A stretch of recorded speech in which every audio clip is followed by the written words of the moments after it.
So today I'm going to share a tool that I use on days that are bad and talk a little bit about how you can create your own. This topic, I have so many caveats. The first I want to say is I'm not a mental health professional. See a professional and get professional help. This list of ways to feel better and lift your mood are not long-term solutions. They're short-term solutions by design. Long-term solutions include seeking professional help, therapy, medication, and long-term lifestyle change. So some of these things are going to hit on that, but they're not, you should not do this instead of seeing your doctor, because I will tell you, I'll be totally honest, that's what I did. I convinced myself that if I just made it okay day by day, I'd be okay. But depression is cyclical and it tends to get worse each time you experience it. This is based on studies, not just my own personal experience. So if you don't get it dealt with professionally, it's like any other illness that you'd have. You'd go to a doctor for it. You'd get it taken care of. And by not doing that, you're making it harder on your future self. So get professional help. I'm going to include some links in the doobly-doo below for free help you can get if you're struggling. So with that said, one of the best tools for me, and I did not do this and I don't know why, but one of the best tools is to have a checklist of things to do when I have a low mood or when I'm feeling very, very anxious. And I mean in the kinds of moods where you can't really focus to work or you can't really get yourself to work. Your list is going to be different than mine, but I want to tell you that having a list makes it so much easier, because when you're in that place, you literally can't think of what to do to feel better. This is even true for me with something like essential oils. So right now you might be hearing my diffuser next to me. I use essential oils every day, multiple times a day. I will just not do that on days that I feel good. I literally won't put on what I know makes me feel better, because I just kind of forget because I'm in a fog. It's hard enough to focus on giving myself coffee and water and remembering to eat. So all of the extra self-care stuff tends to fall away, even though that's when I need it the most. So a checklist helps, especially if it's place semi-public, you can put it on a Post-it note on your fridge. We have a couple whiteboards on the fridge, and I'll write a couple notes to myself there that are kind of I'm kind of weirdly private about this. So even though my husband knows everything and I talk to him all the time, I'll just make notes in code for me the night before.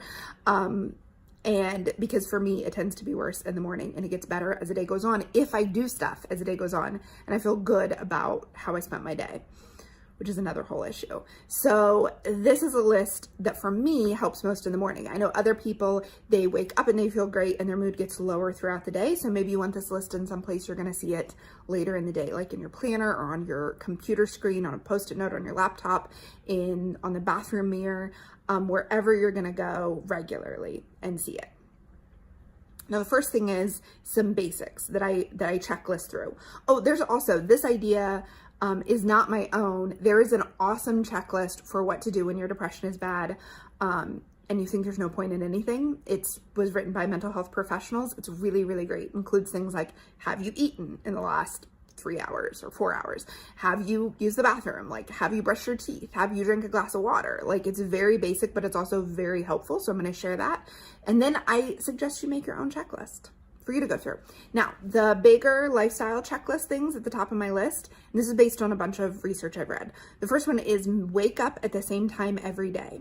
So one of the books I was reading about mood disorders is that they can also be called a disorder of the circadian rhythm. So your circadian rhythm tells you when to wake up and when to go to sleep. And what often happens with people who are living with mood disorders is that their circadian rhythm gets thrown off. So they stay up very, very late and they tend to sleep in, or they fall asleep in the middle of the day and they can't sleep at night. Insomnia is a big issue. So the key that they found in their research to have the best improvement with people with depression, anxiety, and bipolar is to set their alarm and get up out of bed at the same time every day. Because falling asleep at night is hit or miss, especially if you have insomnia, but getting up at the same time each day is going to help set your circadian rhythm, like reset it no matter how badly you slept or didn't sleep last night. And right behind that is to get sunlight on your eyeballs. This helps your body produce melatonin later in the day. Melatonin doesn't make you go to sleep. Melatonin helps build up the urge to go to sleep. So by having sunlight on your eyeballs pretty much as soon as you can when you get out of bed, that's going to help set your circadian rhythm for the night and help your sleep be better that night. Even if your sleep is crappy, get up at the same time. So that's the first thing. Get up at the same time each day, out of bed. It's super important, no matter how depressed you are, no matter how much you feel like you can't get out of bed. I'm telling you this from personal experience, actually getting out of bed and then just literally like on bad days, I'll like just go outside and be on my front porch and like look at the direction the sun rises so I can like see some direct sunlight. It's gonna make it easier to do things the rest of the day. The next thing is my vitamins. So vitamin B12, vitamin D, a bunch of other ones, but those are the two really big ones. Shortages in those impact your neurological function. So mood disorders are related to your function of your hormones with your neurons. Serotonin, adrenaline, cortisol, norepinephrine, those all impact your mood. Like that's what makes your moods happen. If you've listened to my podcast episode, How Emotions Are Made, I talk more about having enough B12, having enough vitamin D, which if you live in the Northern Hemisphere, you're not getting enough of in the winter. Studies show that a huge percentage of the population are not getting enough vitamin D, and that's impacting your mood. So I take a multivitamin pack, like it's 3 different things that work together, which include omega-3 oils, which is also super important to brain health. I'm so tempted to like nerd out on the science with you, but you can read all about it. There's a lot of studies out there about how omega-3s impact your nerve health. So I take, it's called the Lifelong Vitality Pack from doTERRA. It's called the multivitamin with enough vitamin D and vitamin B12. It's got an omega-3 and it's got a cellular vitality mix, which has things that like naturally create energy on a cellular level. So it's not like caffeine or sugar. It's like helping your mitochondria do their job better. And it includes some essential oils that have been known to help with mood issues, like frankincense, which I'm going to talk about in a minute. And also things like curcumin powder, which helps with energy. And there's a bunch of stuff in it. I've done a whole video about that pack and why I take them and how much they helped with my energy when I first started taking them. So that is like, get up at the same time, get sunlight in my eyeballs, take my vitamins. Because if I don't have my vitamins, my brain literally can't work well on a physiological level. Like it's not even mental, it's physiological. Next thing is, as much as possible, avoid sugar or things that will be immediately turned to sugar, which is like white flour things. This is another one of those things that are like, it's lifestyle based and there's so much science about why this matters. Your insulin is directly tied to your mood stabilization. And so making your insulin out of whack by eating something sweet or eating something full of white flour is going to make your mood unstable. Even if you're not insulin resistant, that's a bummer. I know. There's a lot of study around why it impacts depression and anxiety the way that it does. But cutting out on caffeine and white sugar and white flour is like a baseline way of making sure you're not getting too anxious, which I know is actually the worst because I crave it the worst when depressed. It's all I want to eat. It's just your brain lying to you. I'm telling you it's going to make you feel better. So the next thing that's like a daily kind of like daily stay even kill thing is mindfulness. There is a lot of research about how mindfulness improves your daily mood when suffering from a mood disorder. If you want to look more into it, look into MBSR, mindfulness-based stress relief, I think it's called. I'll link it up below. But it doesn't have to be spiritual. It doesn't have to be religious. You need a practice where you take a second. A lot of people with anxiety say, there's no way I could do meditation or mindfulness practice because my brain won't stop. Good news. You don't have to stop your brain. You just need to focus on your breath. You're still going to have thoughts. Mindfulness-based practices have been shown to work for all, like like major improvements in all mood and brain disorder stuff. So there's research about all of it, including OCD, anxiety, panic disorder, depression, bipolar, schizophrenia. It helps. So I use, and the thing that most of my students have used and love and tell me that they stick with is the Headspace app. It's got, basically, you can start your habit for free on the Headspace app. And then if you want to explore different mindfulness practices, you can pay for a monthly or a yearly subscription, but it's totally free to do the 10-day, 10 minutes a day practice to get you into it. I'll be honest with you. I did that for like 20 days and then I didn't need the app. I just kind of do it in my head. Every once in a while when I feel myself falling away from that habit, which I totally have, many times I fall off the habit for a month or so, and when I come back to it for about a year there, and before I even sought treatment, 2014 I think, I bought the Headspace app and I went into the meditations they had then, and really helped me. Since then, they've added so many other ones. They have ones that you can do during exercise, ones that you can do during travel. So if you are like just thinking like mindfulness doesn't work for me, start with Headspace. It's like, I have so many students who, when I first talked about this a couple years ago, started and say they have totally loved it. So it's not just me that loves it, it's a lot of people that love it. So that is the basic, like that is the foundation. Am I doing what I have to do to even be like physiologically well? Then there's a checklist of things I can do to lift my mood when it's low, when it's bad, or when my anxiety is really high, which kind of feels the opposite, which is like swirly tension. I can't focus, right? Like too many thoughts. I literally can't focus. Or panic, where I just feel super afraid of everything. So if I've woken up and I've gotten outside and I've taken my vitamins and drank a whole glass of water with it, one of the quickest interventions is essential oils, straight up. So the vitamin I take has frankincense in it, so I'm getting frankincense every day. I take copaiba soft gels. Copaiba comes from the sap of a tree in Amazon. It works in your system like CBD oil does, except for it works more directly. The pathway that it interacts with your neurons is actually direct, like lock-and key system, where CBD oil causes a chain reaction that eventually interacts with your nervous system. Copaiba interacts directly. It is more effective than any CBD product I've ever tried. When it comes to doing any essential oils internally, do not use random oils that you find from random companies. There is no FDA approval process. That most oils are not safe to take internally. I use doTERRA and take their soft gels, copaiba soft gels, internally because they are so tested, that they're the most tested essential oil, and they publish the results of their tests. And what they're testing for is is this the oil it says it is? Does it have all of the chemical constituents that actually make it interact with your body? Does it have enough of them to be like a dose level of effectiveness, an effective dose level?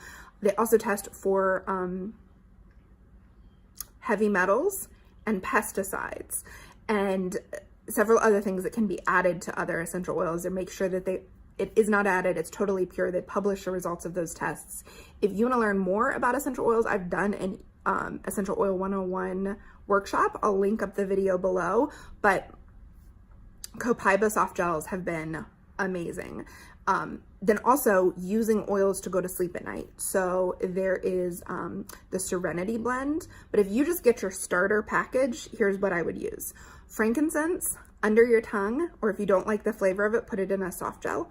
You can get a veggie cap from doTERRA. They're like empty, and you put the frankincense in and you take it. That has been shown to help with low mood states. So frankincense is going to come in your kit. Actually, if you get a kit in December, you're going to get an extra frankincense, and frankincense is one of the most expensive oils. So you're going to get it for free if you get started with the Home Essentials kit. The Home Essentials kit has a diffuser, it has frankincense plus 9 other of the best love oils, including lavender, which if you put lavender and frankincense in your diffuser at night, you'll sleep better. In the morning when you wake up to get going, peppermint and lemon together. Peppermint is the oil of focus, and a lemon is going to wake you up and lift your mood. So breathe is in there. Breathe is eucalyptus and mint and lemon, and it will lift you up. Also, deep blue. Side effect of depression is soreness and tense muscles. And actually tensing up too much is a side effect of anxiety. So if you have sore, tense muscles, the deep blue blend is going to help relax those muscles, feel good, get rid of your tension, especially if you've got it right here. So all of those just come in the basic kit. And then the Copaiba soft gels and the Lifelong Vitality, I use those. If you get the bigger kit, the Natural Solutions kit, it also comes with Serenity, which is a sleeping blend, and Balance, which is like the daytime, helping you balance your mood, helping you feel grounded and calm throughout the day. That is what most of my students say they use during the day, like as their workplace blend. And it comes with a deep blue rub, and it comes with a Lifelong Vitality already. So you're gonna get all of that in the Natural Solutions kit. That is basically the kit that will give you everything you need to use essential oils for your mood. Next on my checklist, after I've done that, right, I've put something in the diffuser, at least something is going, something is lifting my mood. The next thing on my list is to log the mood in Mood Notes. So I like this app called Mood Notes. You basically swipe up or swipe down to make it like a smiley face or a frowny face, and you write something like what's going on right now. And then if you've done a frowny face, it'll ask you to check a thought. So basically what it walks you through is CBT therapy, or cognitive behavioral therapy.